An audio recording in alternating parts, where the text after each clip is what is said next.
Welcome to this edition of the Osteopathic Functional Approach to Injury. Today we're going to be focusing on ankle injuries. The most common ankle injury is a lateral ankle sprain or an inversion injury. That is when you're stepping off a step and you can do a misstep and your foot moves into inversion and it strains the ligaments that will be holding onto the lateral side of the ankle here.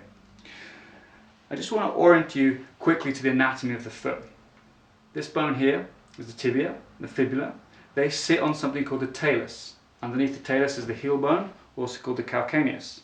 In front of the calcaneus and the talus, on the inside is the navicular, the outside is the cuboid, and you have three bones here called the cuneiforms, and they go down to the metatarsals and then down to the phalanges. When the heel hits the ground during gait, there's a slight movement into eversion. That's also called pronation. And what happens when the calcaneus moves down in, it also moves the talus, the bone that sits on top of it, down in. This causes an internal rotation of the tibia.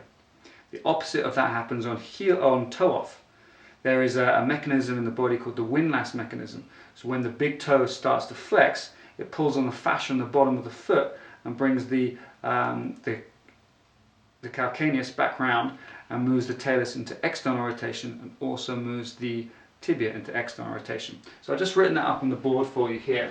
This is your left foot when it moves into, when the calcaneus moves like this, it's inversion, and when it moves like this, it's eversion. Inversion is always coupled with external rotation, eversion is always coupled with internal rotation. So why am I telling you this? The normal approach to an ankle rehab is to put a person on a wobble board and have them stabilize the foot or stabilize their body whilst being on an unstable surface.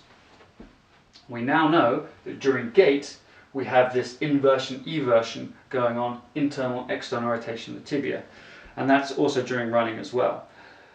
So I'm proposing that we use some of these movements in ankle rehab. Secondly, putting a person on a wobble board is telling the body the surface you're standing on is unstable and we need to be stable up here. Where in reality, we stand on a ground that is stable, but we are the ones that wobble on top of it. So I think the wobble boards are good. I think they can give some good proprioceptive training. That means coordination of the muscles, which will help protect the ligaments. But good proprioceptive training initially. But after a while, we need to make the rehab more functional, hence the osteopathic functional approach to injury. And the way we're going to do that is we're using a flat surface, so the floor. We're going to have the body move over the ankle and have the ankle move in a similar way, the ankle and foot move in a similar way to they do in gait. We're going to use all three planes, so the sagittal plane would be going forward and backwards. We're going to have the frontal plane side to side and then the transverse plane as well. And interestingly, eversion, this movement here is just in the frontal plane, and the talus makes that turn, it's a torque converter, makes a turn into rotation in the transverse plane. And pronation is a word that describes all movements, so it describes sagittal plane movement, frontal plane movement and transverse plane movement. So we're going to definitely take advantage of pronation in the ankle rehab. So the first movement I want to use is in the sagittal plane. I'm going to call this a balanced reach. And the reason we call it a balanced reach is we're balancing on one leg and reaching with the other leg. So the sagittal plane for the ankle is straightforward. But as my foot goes forward, that calcaneus is going to go down and in, followed by the talus, and create a bit of internal rotation here. And the reason it does that is it actually sets the glutes up, these big muscles in the back, sets them up to contract. So it stretches them, now they're ready to be contracted. And that's what happens when that foot goes forward in gait, goes forward, calcaneus goes down in, whole thing moves in slightly, big butt muscles are set up to support us to walk forward to the next side. So what we're going to do is stand onto the left foot, we'll say that's the injured leg, and I'm going to reach forward and touch as far forward as I can and then return. I'll do that from the side here. You reach forward and then return. So we want a good bend in the knee and a good bend in the hips. What some people do is they keep the hips straight, and that just creates a little bit too much pressure into the knee there. So bend from the hip, bend the knee at the same time, take that leg forward, keep good balance. And what I sometimes find, if there's no pain with this, you can do sets of 10. Sometimes it helps to hold on to something, put one hand onto a wall or to a chair if there's one here, just to give you a little bit of balance. So that's the sagittal plane. And what that's going to do is just help the calf and those muscles in the back, those kind of decelerators of that movement, get more proprioceptively aware to help protect the ankle.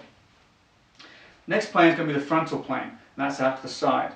And so here we're going to get that eversion, that subtalar joint eversion that's crucial to the whole internal rotation sort of mechanism.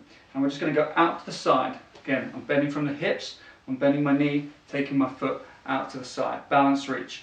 And so the way you know you're improving is if you can go further with these. What I'm doing here is I'm actually touching my toe to the other end, and that's called a toe touch. And that just gives me a little bit more balance. But as I improve, I will want to take my foot away from the ground completely, and then possibly increase the speed as well.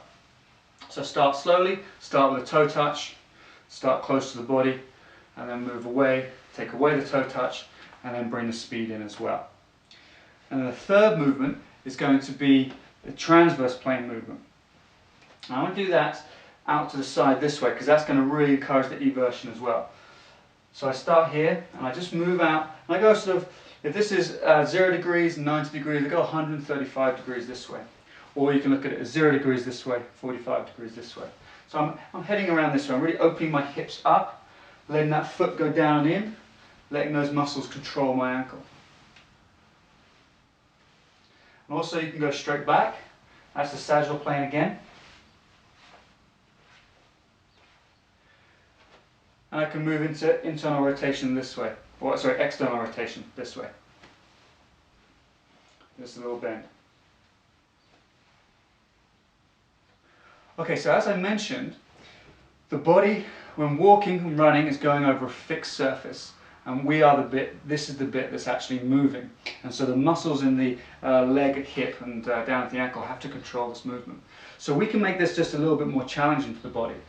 Once we're comfortable just going forwards and backwards, we can take the hands and just move them left and right, or up and down, or even open them up, close them.